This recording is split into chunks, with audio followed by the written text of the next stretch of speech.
todos, ¿qué tal? Bienvenidos a este podcast, Laboratorio de las Emociones. Como siempre es un gusto, un enorme placer de estar con ustedes una vez más compartiéndoles el episodio número 10. Y es el último episodio de esta temporada. Y esto no pudo ser posible sin el apoyo de cada uno de ustedes que me han regalado un poquito de tiempo para ver cada capítulo, para compartirlo, para comentarlo y sobre todo para aprovechar estos temas que estoy segura que son de gran relevancia para su desarrollo personal, profesional y emocional. Me siento muy feliz, muy contenta y muy agradecida, porque soy una mujer convencida y sobre todo una profesionista, que trabajar este tipo de temas a través de las plataformas digitales nos permite generar un gran cambio. Y esto es el objetivo del Laboratorio de las Emociones, llegar hasta ti para poder generar ese gran cambio que logre la trascendencia. El día de hoy nos encontramos a punto de tocar un tema muy sensible y muchísimo más habitual de lo que debería de ser. Nuestra visión de ver la vida, la influencia de las redes sociales, la falta de regularización de estas, han llevado a generar diferentes tipos de afectaciones que lamentablemente afectan a nuestros jóvenes, a nuestros niños y a la sociedad en general. Esto termina exponiéndolos a ser víctimas, en algunas ocasiones, de seres humanos que lamentablemente han sido dañados y que estos terminan cometiendo actos perversos. Todo esto en combinación con el mal uso de las redes digitales ponen en riesgo a nuestros jóvenes y a nuestros niños, que son lo más importante y preocupante, a ser víctimas de grooming. ¿Han escuchado ustedes hablar de grooming? Bueno, les voy a contar un poquito. La palabra grooming es la conjugación del verbo en inglés groom, que significa acicalar o que significa cuidar. Una traducción no literal sería entender como una conducta indebida donde el adulto pretende aprovecharse de la vulnerabilidad del menor, pretendiendo ser alguien que no es, manipulándolo con ideas de cuidado y de confianza, con el único objetivo de obtener fines sexuales. Y esto realmente es muy, muy preocupante. En la actualidad, los medios digitales son la vía más poderosa para que un pederasta lo aproveche teniendo interacción con jóvenes y con niños, utilizándolo en muchos casos, creando perfiles falsos, correos electrónicos, mensajes de texto, entre otros, con el único objetivo de engañar, teniendo como objetivo central la atención de un menor, abusando de la confianza y formando parte de su vida. El grooming, en pocas palabras, es considerado como acoso sexual. Este se caracteriza principalmente por tener una relación con un menor. En un principio, la persona que está del otro lado de la pantalla o que es un adulto que tiene fines diferentes, trata de engañar a un menor queriendo ser su amigo. Trata de buscar la manera de generar confianza, establecer este lazo que a veces el menor sin saber o a lo mejor en algunos casos sabiéndolo, se permite crear lazos amistosos. Es así como inicia este problema tan fuerte. Posteriormente que se crea este inicio, se logra obtener una amistad.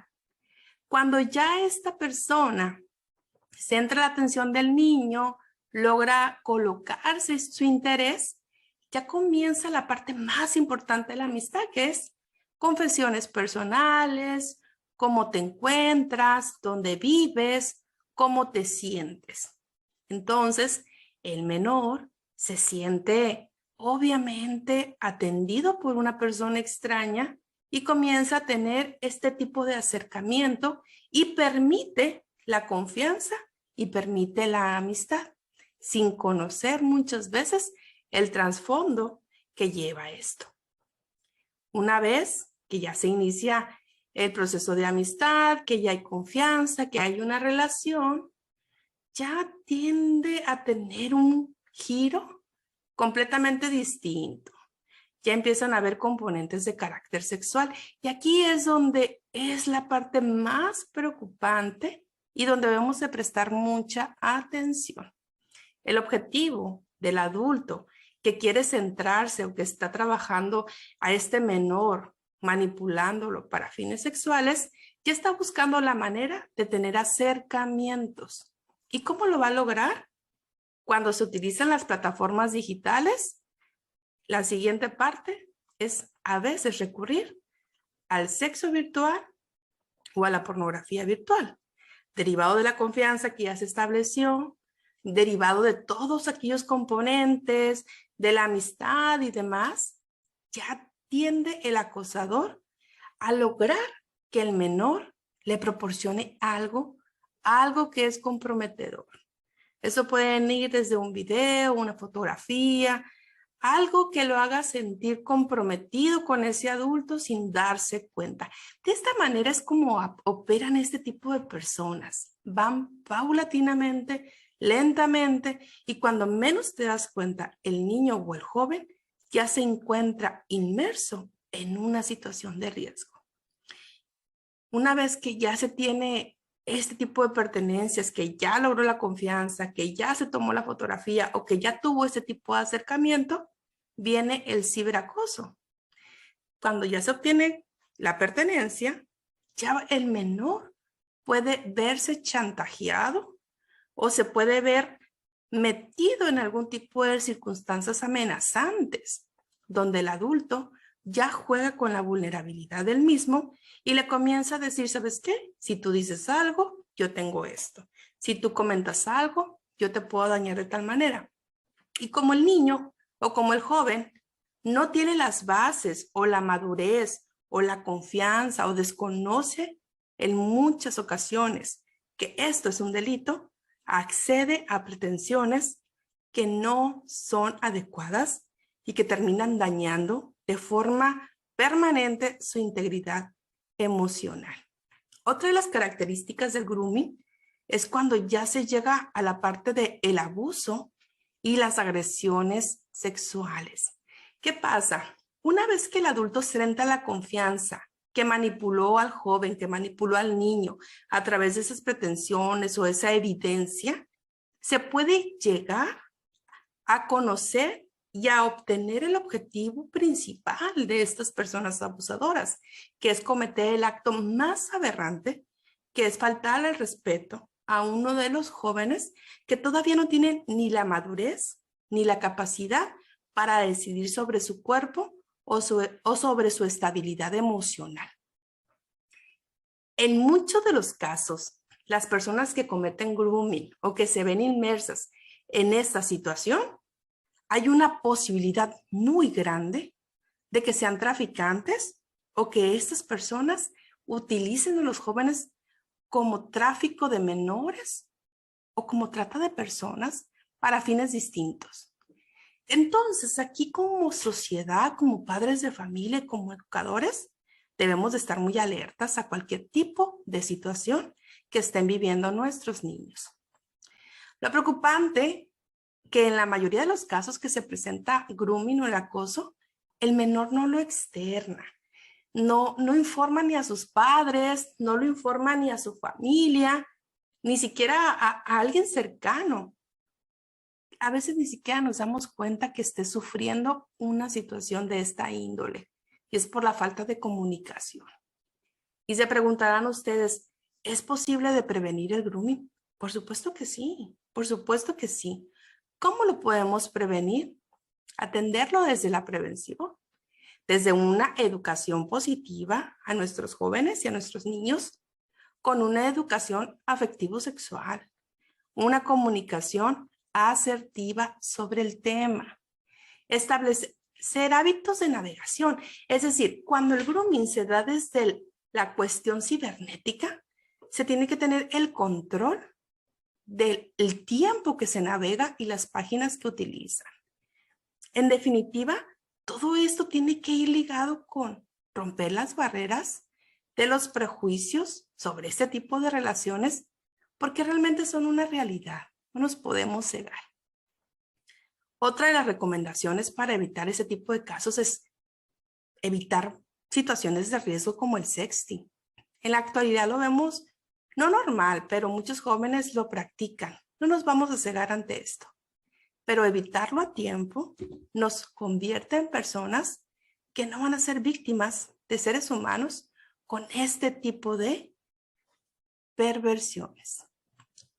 Los niños y las niñas son el grupo más vulnerable a tener riesgo de grooming. La comunicación social, la comunicación familiar se ha visto coartada y ante esta situación inconscientemente buscan refugios en otras personas que no tienen buenas intenciones. ¿Qué les quiero decir con esto? Los niños que no tienen un buen acompañamiento, que no tienen supervisión o que no tienen comunicación con sus padres, lamentablemente buscan refugios. Y es aquí donde hay que estar alerta, porque siempre va a haber personas que tengan malas intenciones. Así que nuestros niños deben de ser cuidados y protegidos desde la infancia hasta la adolescencia para que se conviertan en adultos responsables. El grooming es un delito. Es un delito que atenta contra la dignidad de nuestros jóvenes, que se aprovechan de la vulnerabilidad, de la soledad y de todas estas situaciones que ellos están viviendo por la etapa más delicada que vive cualquier ser humano, que es la transición de la niñez a la adolescencia. Hay un caso muy controversial que quiero tocar en este último podcast, dado que las posturas se han visto muy diversas. Sin embargo, es muy importante resaltar que el abuso de menores, en la época que sea, sigue siendo y será siempre un delito. Un menor de edad no ha alcanzado la madurez suficiente para decidir sobre sí mismo, sobre su cuerpo y las reacciones que ésta pueda tener. Y sobre todo, hay muchísimas consecuencias que se pueden generar. Aunado a esto, el abuso del poder, la manipulación y el engaño para fines de explotación no deben jamás normalizarse. Si bien es cierto que en otros tiempos, como lo aseguran muchas personas, era visto como algo normal, ¿se han preguntado ustedes cuánto sufrimiento hay tras bambalinas? ¿Cuánta inseguridad se generó? El papel de la mujer o el papel de los niños que han sido víctimas de abuso viven durante años en un tremendo caos emocional que solo el tiempo y la liberación termina ayudándolos para poder trascender. La pederastía es una realidad muy lastimosa, que es un tema que no se toca, que no se menciona y que se evita, ya sea por prejuicio o por pudor. Pero mientras el tema se encuentre inmerso en la oscuridad, no habrá luz para quienes sufren día a día. Ese tema lo toco por la cuestión de Sacha Sokol y Luis de Llano. Muchísimas personas pueden pensar, bueno, es que pasó hace muchísimo tiempo. El grooming de esta naturaleza también es válido. Es decir, una persona que no tiene la edad suficiente para aceptar relaciones interpersonales y que además lo está haciendo bajo una conciencia o bajo una manipulación, es un delito. Y si esta persona le tomó muchísimos años para comprenderlo, fue porque fue su proceso. Y así como ella, muchos y muchas han vivido situaciones de esta índole donde han sufrido, donde se han visto víctimas de mucha dolor que los han llevado incluso a caer en un lugar tan oscuro como es la depresión, la soledad, la inseguridad y en algunos casos el abuso a sustancias nocivas para la salud. Mi punto de vista es que no importa cuánto tiempo pase, pero cuando decidas alzar la voz ante una situación que tú sufriste, es cuando comienzas a mejorar, a aliviarte, a sanar todas esas heridas que tienes guardadas en el alma y que no te han permitido trascender. Aparentemente a lo mejor sí, podemos ver a muchísimas personas bien adaptadas en la vida, Pero ¿qué sucede en su interior? ¿Qué les está sucediendo? ¿Cuánto dolor no llevan? Aunado a esto hay muchísimos casos más. En México hay una cultura donde en algunas partes o algunas regiones está tan normal que las niñas menores de edad se casen con adultos que les doblan o le triplican la edad. ¿Se han puesto a pensar el sentimiento, la aberración que ellas sienten, el dolor de no poder trascender o de no ser profesionistas? Muchas personas no lo piensan, ni siquiera se dan cuenta. Y permitimos que eso sea normal. La pederastía es una situación que no se debe permitir por ningún motivo. Y no debemos de tampoco ser parte de esta sociedad que lo ve como si fuera algo normal. Por supuesto que no. No se vale. Nuestros jóvenes, nuestros niños, nuestras mujeres, merecemos respeto. Respeto a nuestra forma de pensar, a nuestros ideales, a saber decir sí y a saber decir no. No tenemos por qué tener ese miedo profundo de sentirnos vulnerables ante personas que solamente buscan objetivos. Así que antes de que suceda un delito de esta índole, hay que prestar atención al proceso de desarrollo de los niños, a brindarles toda esta capacidad emocional para que sean jóvenes seguros y no necesiten recurrir a personas que tras de una computadora o tras una imagen tan agradable, porque tienen poder o porque tienen la necesidad de generar un impacto de miedo, los conviertan en víctimas de abuso sexual. Hay que educar a nuestros jóvenes en valores, en educación sexual. No estigmaticemos una de las partes más naturales del desarrollo humano. Estoy segura que si entre más padres, más educadores y profesionales de la salud le apuesten a este tema, habrá jóvenes con herramientas. Cuando se encuentren en una situación, puedan decir no o puedan hacer una llamada, un mensaje y decir, me está sucediendo esto. Amigos, voy a cerrar este podcast con una reflexión. Todos somos seres humanos valiosos. Cada uno tiene sus propios procesos de evolución. No permitamos que aquellos que crean tener la capacidad de manipular a través del poder o el control dominen. Jamás permitas que nadie te vulnerabilice. Y si tú estás en una situación así de compleja, no temas hablarlo. No temas recurrir a tus padres o a profesionistas. Un buen acompañamiento evitará tantos peligros que puedes encontrarte en la red o en la vida real.